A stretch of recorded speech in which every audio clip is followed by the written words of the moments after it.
avec sa chemine, l'homme doit avoir fait ses preuves, vous voyez, de responsabilité dans son travail. Parce que quand Dieu a dit, je te mets dans le jardin pour cultiver, pour garder, c'était là la vision qu'il donne. Mais après, regardez ce que la Bible dit, on va le lire. Genèse 2, versets 16 à 19. Regardons, c'est très profond. L'Éternel Dieu donna cet ordre à l'homme. Tu pourras manger de tous les arbres du jardin. Genèse 2, versets 18 à 19 plutôt. 18. L'Éternel Dieu dit, il n'est pas bon que l'homme soit seul, je lui ferai une aide semblable à lui. Dieu a dit quoi? Il n'est pas bon que l'homme soit seul. Il a dit quoi? Il n'est pas bon que l'homme soit seul. Il n'est pas bon que l'homme soit seul. Normalement, le verset qui suit, Dieu devait lui donner sa femme. Logiquement, n'est-ce pas? Alors, regardez le verset qui suit. Dieu ne donne pas la femme. Regardez ce qu'il fait. L'Éternel Dieu forma de la terre tous les animaux des champs et tous les oiseaux du ciel. Il les fit venir vers l'homme pour voir. Souligne pour voir. Pour voir comment il les appellerait, afin que tout être vivant portant le nom que donnerait l'homme. Donc avant de nommer ta femme, Dieu veut que tu aies nommé les animaux. Donc tu ne peux pas donner le nom à une femme si tu n'as pas donné le nom aux animaux. Donc Dieu veut faire quoi? Voir le sens des responsabilités. Est-ce que cet homme est un homme mature, est un homme capable d'avoir une femme? Donc il fait venir les animaux pour tester ta capacité.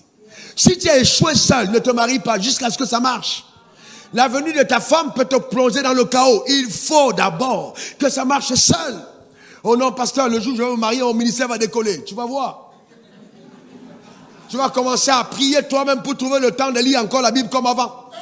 Tu vas commencer à prier encore pour dire, Seigneur, donne-moi le temps de jeûner comme avant. Parce qu'à partir de ce moment, il y a une demande de ta femme que tu n'avais pas avant. Ah ouais. Ah oui. Et donc, confronté à ce genre de problème, j'ai trouvé la solution. Je vais dans la présence de Dieu quand je fais bercer. J'amène ma femme au lit, elle dort et je sors pour rester dans mon bureau pendant des heures supplémentaires en tant que leader et je la retrouve. Parce que tu dois continuer. Le mariage ne vient pas voler tes rêves, mais il vient aider à accomplir tes rêves. Mais ta femme est présente. Tu ne peux pas faire comme si elle n'est pas là. Non. Tu dois prendre soin d'elle. Il y a une autre responsabilité. Donc tu dois montrer que tu es quelqu'un de capable et d'équilibré. Dieu dit, je veux voir si cet homme, il marche bien. Il fait venir les animaux d'abord. Pour voir comment est-ce qu'il nommerait les animaux. Donc il va tester son sens de responsabilité. Mais après, quand l'homme a passé le test, alors il fait tomber l'homme dans un profond sommeil. Donc la femme qu'il donne à l'homme est une récompense. Pour dire, ah, tu es passé à un autre niveau. Je t'ai béni maintenant d'une grâce supplémentaire. Je te récompense, tu as eu une promotion. Et notez bien que la promotion dans le royaume des cieux, c'est plus de responsabilité. Chaque fois que Dieu te donne une promotion, tu as plus de responsabilité.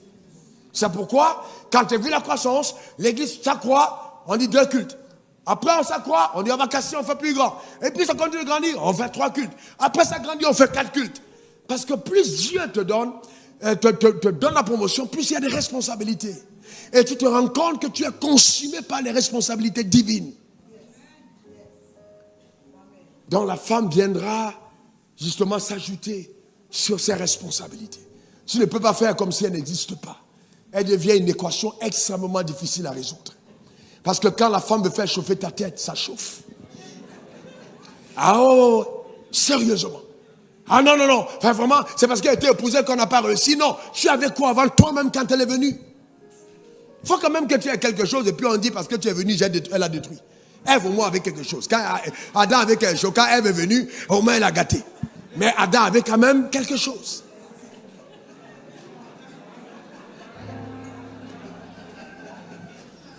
Tu vois?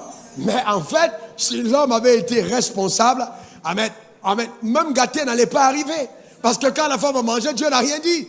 Il n'a rien dit du tout. Il a attendu que la femme est venue maintenant devenir l'enseignante de son mari. Elle est venue enseigner. Le fait que tu négliges la parole de Dieu, quand ta femme commence à t'enseigner, ta femme n'est pas loin.